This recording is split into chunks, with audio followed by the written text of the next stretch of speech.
Senhor presidente e senhores deputados, eu, antes de iniciar, só quero aqui corroborar com aquilo que disse o deputado Galo. É preciso que nós encontremos, sim, uma forma de ou ter identidade com algumas cidades que estão nas franjas da região metropolitana, ou nós buscarmos outra solução para as cidades. O deputado Nelson Justus, que é de Guaratuba, poderia reivindicar pela distância, 100 quilômetros, 120 quilômetros, que Guaratuba fizesse parte da região metropolitana, se nós formos levar em conta a distância, porque Adrianópolis está mais longe do que isso, Cerro Azul está mais longe do que isso, Doutor Ulisses está mais longe do que isso, Rio Negro está mais longe do que isso. E eu acho que não é pela distância, porque realmente não há, como disse o deputado Galo, nenhuma relação entre Rio Negro e Curitiba, do ponto de vista do transporte, do ponto de vista da educação, do ponto de vista da saúde, do ponto de vista, inclusive, da cultura da região, que possa justificar a inclusão dessas cidades. Claro que há as facilidades que são dadas para financiamento imobiliário, há algumas facilidades quando do transporte, mas é um problema que nós temos que analisar. Doutor Ulisses está completamente abandonado daquela relação que deveria ter, tanto, e o senhor sabe, porque o senhor esteve lá, que é uma das duas únicas cidades do Paraná que não tem ligação asfáltica.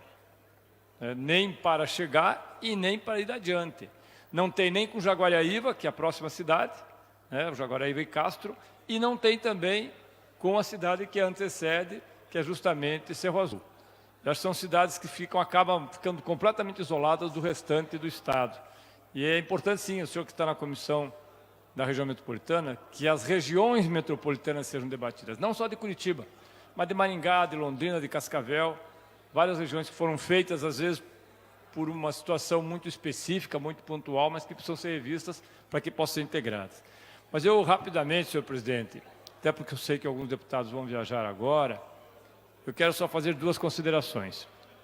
Primeiro, eu ouvi ontem, deputada Luciana, uma boa parte do depoimento do senhor Glenn, que é um dos pensadores, ideólogos e donos, indiretamente, do site Intercept. Ouvi o depoimento na Câmara, na Comissão de Direitos Humanos da Câmara Federal, e uma parte me chama muito a atenção.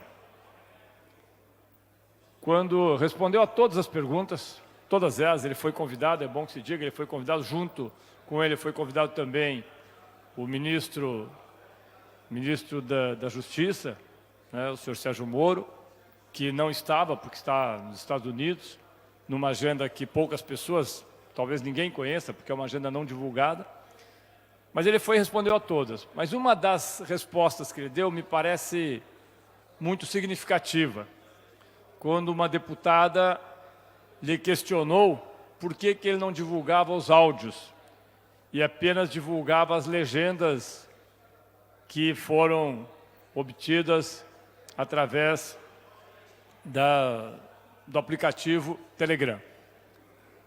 E ele falou para a deputada Carla Zambelli, obrigado, deputado Zambelli, eu vou divulgar quando estiver jornalisticamente pronto a matéria, porque nós somos responsáveis, eu vou divulgar os áudios, deputado Requião.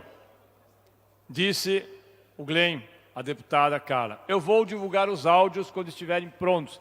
E a senhora vai se arrepender muito por ter pedido a divulgação desses áudios.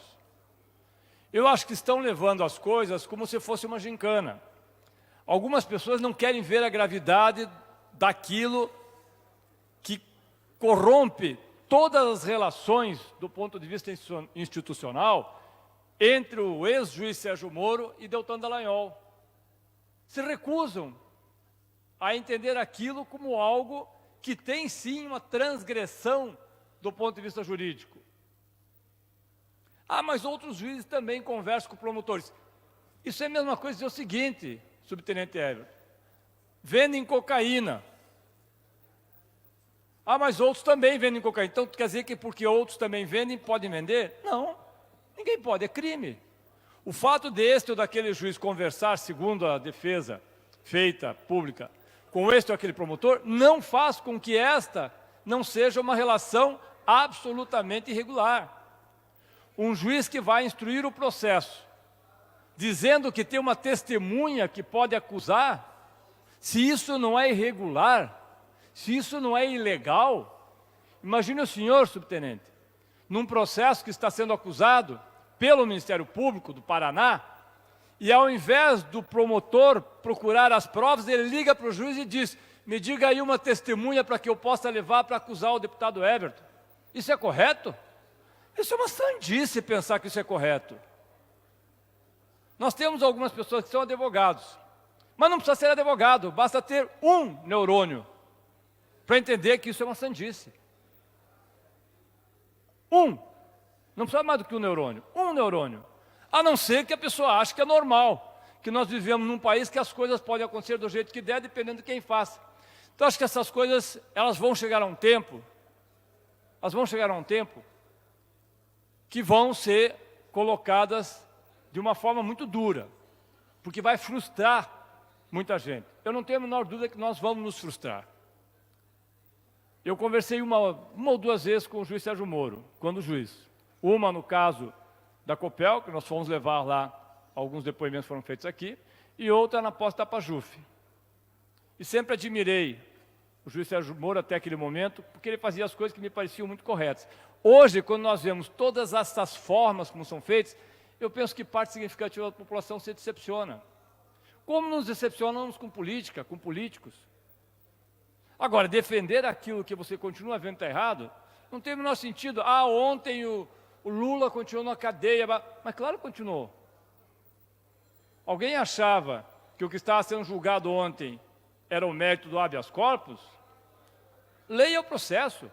Você não discute suspeição do diálogo entre o juiz e o promotor num pedido de habeas corpus. Por isso mesmo foi negado. O que foi negado foi o julgamento da suspeição no processo do habeas corpus. O habeas corpus vai ser julgado em agosto. Se vai ser favorável, se não vai ser favorável, vai competir ao STF fazer, obviamente, sua avaliação. E ontem eu escutei uma frase de um deputado que eu achei muito interessante. Ele falou: eu não sou a favor do Lula. Aliás, não gosto do Lula. Eu não sou contra o Lula. Eu posso ser contra ou a favor das coisas que o Lula fez ou deixou de fazer. Mas o que eu entendo é que o Lula precisa ter um julgamento justo como qualquer cidadão, independente de eu ser a favor ou não. E da forma como está hoje, não há dúvida nenhuma que o julgamento não foi justo. Pode ser condenado, deputado Marquesi? Claro que pode. Vossa Excelência é advogado. Pode ser condenado, mas que se faça um julgamento sem que haja diálogos que comprometem. Vossa Excelência falou no início que compromete, inclusive, a nossa República. Se comprovar que há crime, que se puna. Se comprovar que não há crime, que se absolva, mas que não se transforme um julgamento num processo antecipadamente, obrigatoriamente e necessariamente com uma destinação prévia. Porque esse maniqueísmo não é bom para ninguém. Não é bom para a esquerda, não é bom para a direita, não é bom. Vossa Excelência tem feito embates aqui dentro, mas com racionalidade. Sei das posições que Vossa Excelência defende, acompanha o seu mandato, já acompanhava em Maringá, mas com racionalidade. Porque quando a gente vai pela paixão, deixa de ter razoabilidade. Então, o que eu acho hoje é que é preciso que haja, sim, julgamento. A revista Época está publicando hoje uma matéria, hoje vai publicar nessa quinta-feira, feita com dezenas de jornalistas de 19 países, sobre todas as operações da obediência. Tem dias que são contrários. Aí não adianta reclamar. A República é uma só, para um lado ou para outro. Obrigado, senhor presidente, senhor deputado.